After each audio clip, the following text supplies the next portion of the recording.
Al-Habib Hasan bin Abdullah Syadhili, abang daripada Habib Salim bin Abdullah Syadhili. Itu beliau pernah bilang, di Suq Tarim, di pasarnya kota Tarim, itu setiap hari minimal 200 aulia yang keliaran. Subhanallah. Itu di pasarnya, kata beliau Habib Hasan. Bayangkan kalau di masjidnya, kalau di musallanya, kalau di tempat-tempat ibadahnya, di pasarnya saja yang kita tahu, pasar itu adalah abghadul bilad ilallah. Tempat yang paling dibenci oleh Allah, itu ada 200 wali keliaran. Engkau ku hargai.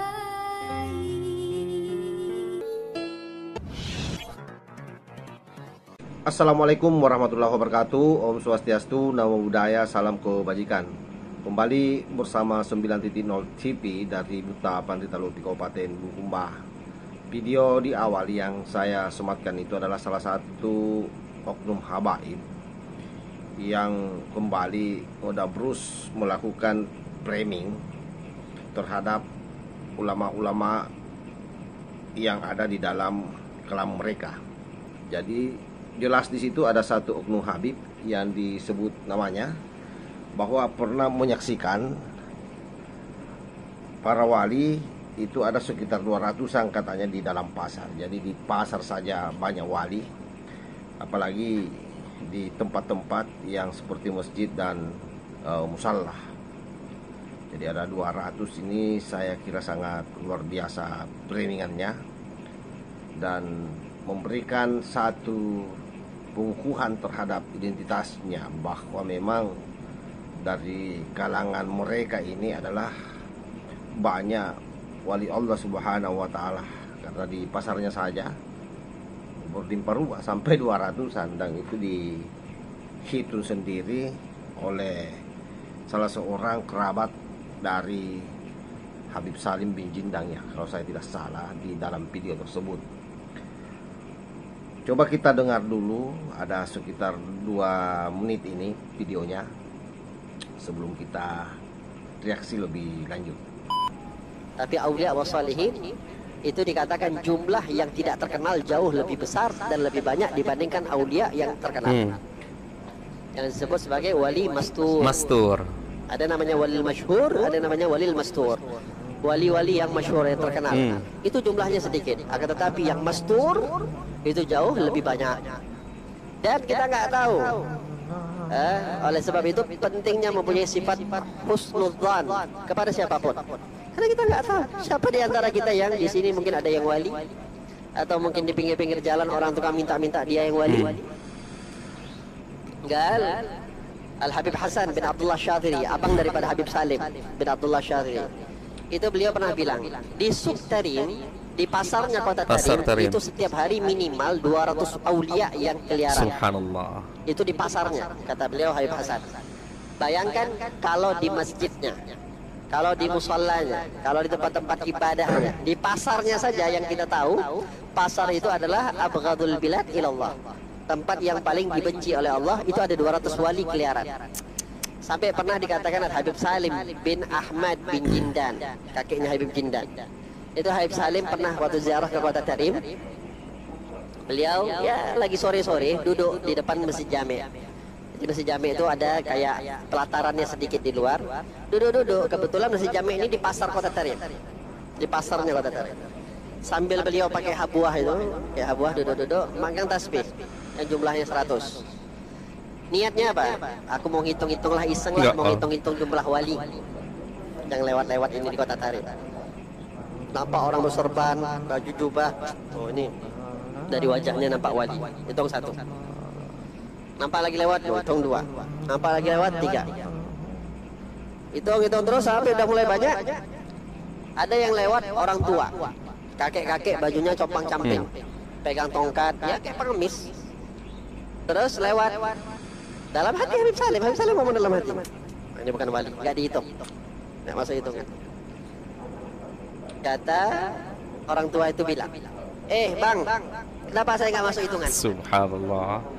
Kenapa saya nggak masuk hitungan? Apa saya nggak dianggap wali? Padahal nggak tahu, Habib Salim ini cuma dia sendiri dalam hati yang tahu, yang kerjaan dia menghitung wali, nggak ada yang tahu. Oleh hada kata Habib Salim, khalas, aku lepas, semuanya wali di sini. Jadi saya kira dari video tersebut ada beberapa hal saya kira yang memang perlu kita lihat secara seksama ya. Betapa orang ini halu, orang ini berupaya menjejalkan doktrin kepada umat muslim khususnya yang ada di Indonesia ini, bahwa memang dari kalangan mereka itu banyak waliullah. Itu satu poin, dengan berdasarkan dari pernyataannya bahwa ada 200 orang wali di pasar-pasar saja, apalagi kalau di masjid katanya dengan di musala. Itu poin pertama.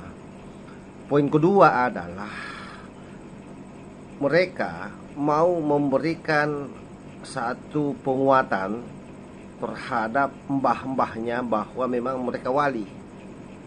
Sekalipun di ujung video kalau kita dengar bahwa ada satu orang di kalangan yang 200-an itu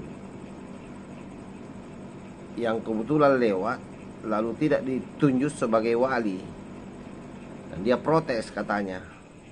Nah, di situ sebenarnya sudah kelihatan bahwa orang ini ngibul. Kenapa? Karena kalau betul-betul yang menghitung di dalam pasar jumlahnya wali itu dan dia tahu betul, pasti juga dia wali. Dan kenapa ada satu yang kemudian lolos dari hitungannya?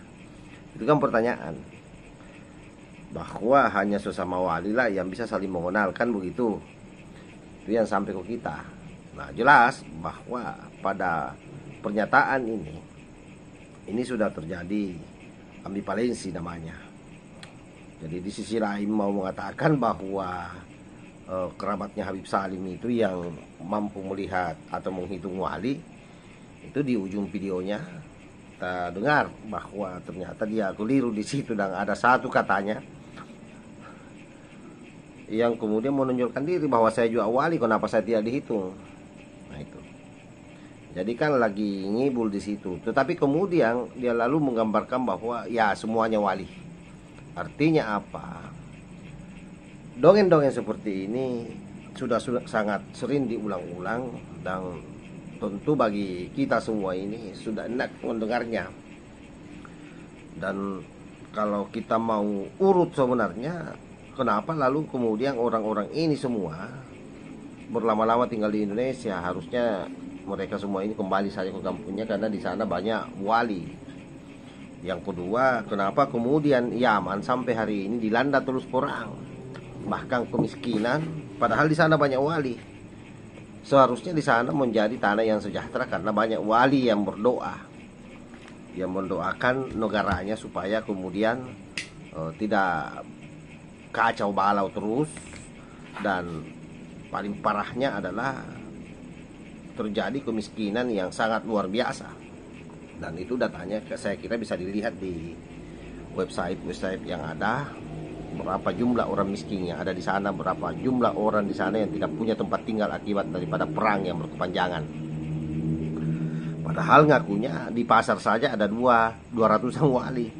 Kenapa mereka para wali itu kalau betul-betul banyak wali tidak berdoa untuk bagaimana supaya negaranya aman dan sejahtera?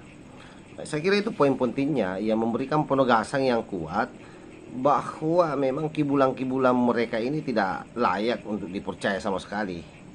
Dan ini juga bertanda bahwa hampir semua sama, karena mereka tidak memiliki pengetahuan agama yang mumpuni. Lalu kemudian cara untuk bagaimana supaya rakyat Indonesia ini percaya sama dia, ya dengan membawakan dongeng-dongeng, cerita-cerita halu yang menceritakan tentang kehebatan mereka, yang sekaligus memberikan penguatan bahwa mereka-mereka ini adalah cucu Rasulullah, karena mereka banyakkan yang menjadi wali itu adalah mereka, bahkan dari kalangan mereka.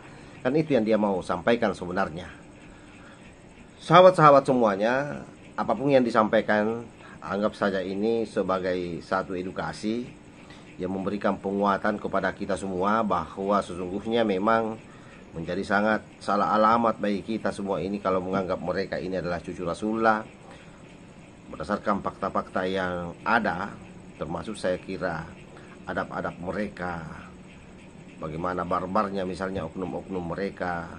Yang terakhir ini semakin barbar saja dalam hal soal makam palsu dan yang kita tidak habis pikir, karena orang yang selama ini dikenal santung, selama ini dikenal sebagai orang yang sangat NKRI, ternyata membuat satu gerakan berdasarkan pengakuan-pengakuan yang sudah viral di video-video di kanal-kanal YouTube.